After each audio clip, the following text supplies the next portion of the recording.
My name is Scott Peterson. I'm here at the 2012 Namm show, about to show you the newest nonlinear summing plugin system from Waves Audio. Basically, we have two components, and what we did is we went and modeled over 32 channels from each of three very specific customized consoles. The first is Spike Stent's SSL 4000. You probably heard it on Radiohead, Madonna, Maroon 5. The second is Mike Hedges' EMI TG console that was used to mix Pink Floyd's Dark Side of the Moon, also used on U2. The last is Yoav Nevo's Neve console, which was used on Sugar Babes, Bryan Adams, Goldfrapp. So very special consoles. And what happens is each channel, you place an instance of the channel plugin, and you have the choice of your three flavors. And then you also have a degree of warmth, which is the amount of harmonic distortion and characteristic that you add for that channel. You also have the option to load it with mic level gain, and then you can send it to either your normal 2-bus routing, or you can also send it to one of 8 VCA subgroups, meaning you can take the channel characteristic of one of these 3 desks, and then you can also run it through the bus summing of a different desk or the same desk. So you have a lot of options as far as which harmonic characteristics you want to include and which that you want to select.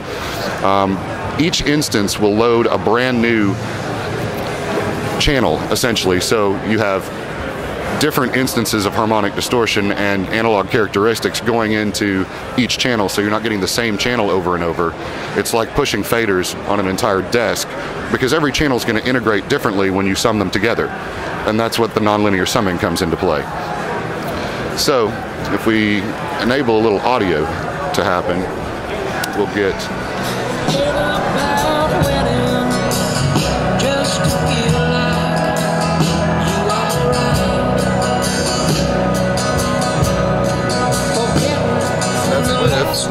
and that is without overall. It's a very subtle thing in a trade show floor like this, but the summing effect gives you the chance to mix desks, individual channel-wise, and subgroups and summing across the VCAs. And that's nonlinear summing in a nutshell. Thank you, that's great. Does that make sense? Yeah, sure. You need clarification? Yeah. I'm telling you, the live sound market is eating this thing up.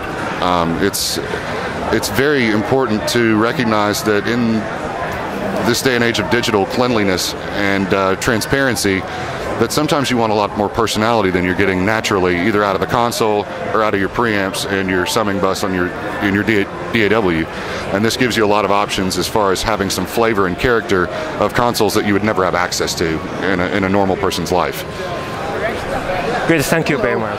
My name is Luke Smith, and I'm a wave specialist, and we're here at the Namm Show 2012 showing off some new plugins. 2 plugins I'm going to go over today are the InPhase and the new Waves loudness meter. So first, let's take a look at the InPhase. All right, so this is our new InPhase plugin, which is a great tool for phase alignment. We can use it during tracking, you can use it during mixing, you can use it during mastering even, and it's very simple to use. If I wanted to adjust to, I have this loaded onto a stereo track in Pro Tools right now, so I have an alpha channel and a beta channel, and if I wanted to capture a waveform here to adjust the phase, I would just hit this capture button, press play,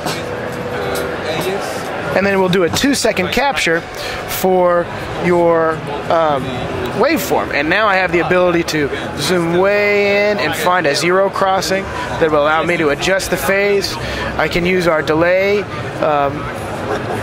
scroll bar here, or I can even use my mouse to adjust the phase correlation. We also have a very nice correlation meter here, and if we see a negative measurement, that indicates that we might want to do a 180 phase flip, and if we see a positive value, that means that we're going to be in phase. Now we also have a monitor section here, whereas the stereo mix is going to play the alpha channel in the hard left, and it's going to play the beta channel in the hard right to allow you to use your ears to check phase correlation.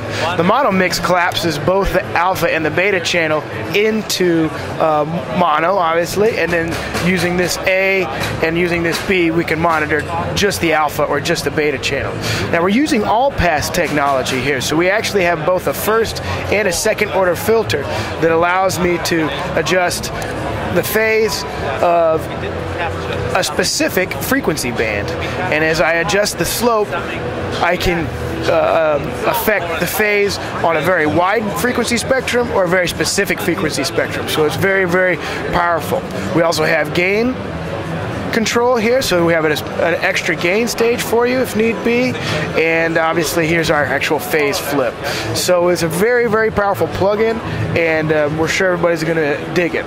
In addition, I'll also show you that we have some advanced copy and paste functions. So if you want to take this to a different instance, the setting on either the alpha or the beta channel, you can take that to another InPhase instance very easily by just hitting copy and then pasting. So. And now this is the Waves loudness meter, which is actually already out, available right now, and it is a true multi-mode meter that is a great tool for delivering content all over the world. It is both ITU, ATSC, and EBU compliant. We can take short-term, long-term, momentary true peak measurements. We can take the average loudness measurements, and we have different weighting curves here. So we've actually even created our own intelligent dialogue sensor that will detect and measure speech in your content.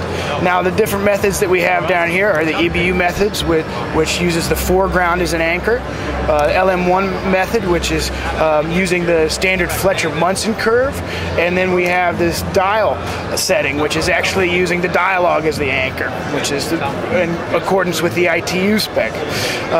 We have the ability to just measure the left or the right channel, because I have this on the master bus. I have it on a stereo channel.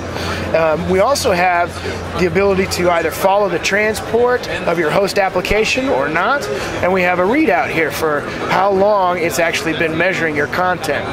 Now, one of the best features of this meter is the fact that it has an under and an over warning for you, and you can set what your maximum and minimum levels need to be in your content, and then you can even go into the automation panel here and add automation warning as an automatable parameter in your DAW.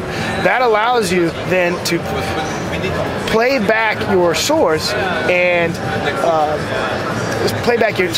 that allows you to play back your source audio and get warnings written into an automation lane inside of Pro Tools that you can then go and touch up whatever you need to. So it's a very, very handy feature, and we're sure people are going to use it. In addition to that, I'll also note that we have a custom pre-filtering area that actually allows you to pre-filter your content before it gets measured, and this is going to be something that we think video game content creators are going to enjoy quite a bit.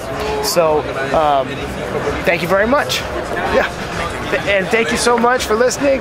Go visit waves.com to learn more information about the new plugins. Thank you.